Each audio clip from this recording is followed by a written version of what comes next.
I thought that I would create a car as close to what I'm creating in real life, i.e. with turbo kit and suspension and wheels, tyres, etc.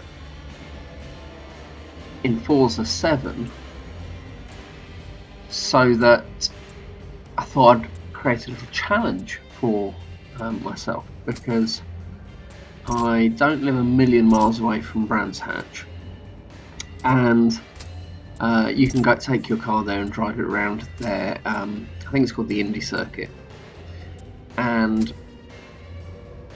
I thought, well, let's see how close to real life these computer games are. I quite enjoy playing them, and I thought, well, here you go. On the screen there, you can see I've got the right size tyres, front and back, as to what I've actually got on the car now. Tried to create put the tyres on there that are as close to the real car, and get it as close to what I'm actually doing in terms of horsepower, and the fact it's got a turbo on there, but with a stock engine now. In the game, I've got to select an M3. They don't have a 328i, but I've kind of tried to get myself around the 500 horsepower mark. There you go, Indy Circuit, Brands Hatch. In order to try and recreate it on the computer game here. So let's have a look and see how I do. I've obviously got to try and get a clean lap in, which might be hard.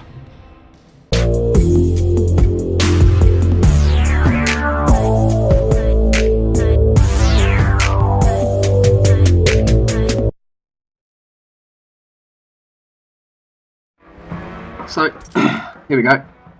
It's just loaded up, and I'm on starting grid, and you can see I've even tried to get the wheels looking right, the front splitter as close as I can get.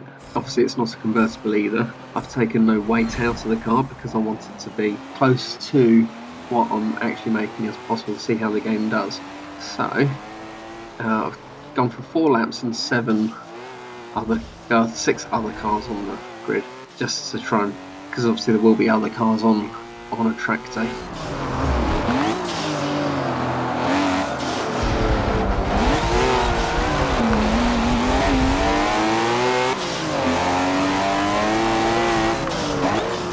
Oh, wouldn't want to do that to a real Ferrari. But yeah, so I'm going to try and get a clean lap. And really, I shouldn't be mucking about with the camera angles here, because it's not going to help me get a clean lap, because the view I like is the one I started with. But for the sake of it being more realistic, I guess this is what I would be more likely to actually see. So yeah, let's see if we can get a clean lap with no offs, no contacts, no spinning out.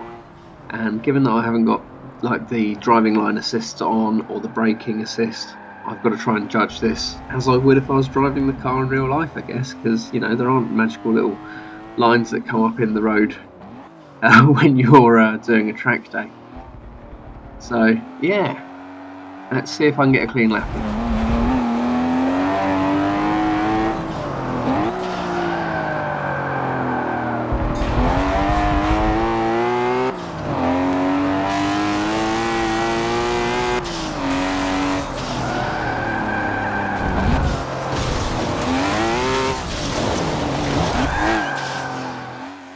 That wasn't a good start on the second lap. Oh well, got 2 more laps to try and do it in. See how I go.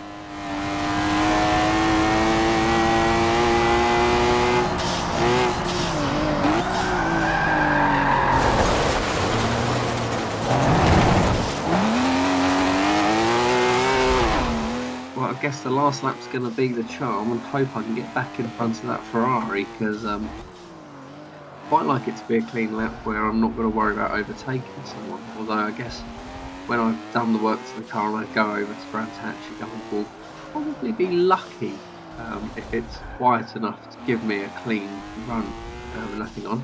But let's see what we can do. Well, I won't see what we can do. I guess just try and find a spot on the grid when I'm out there one day. and try and time a lap with as big a gap between me and the car in front as possible. Right, lap 4, let's see if I can do it.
Okay, there we go. I think I did 55 seconds. I think it should come up on the screen again in a minute. So what was my best time there? 55.334. So, can I get to Brands Hatch once I've modified the car and do a time as quick as that? Well, that's the question. And I guess let's see in a few months' time if I can match what I can do on the computer game. Thought it'd be a bit of fun. Hopefully it's a little bit of a preview of where I'm trying to take the car. But anyhow, thanks for watching. Like and subscribe and all that jazz. Love you, bye.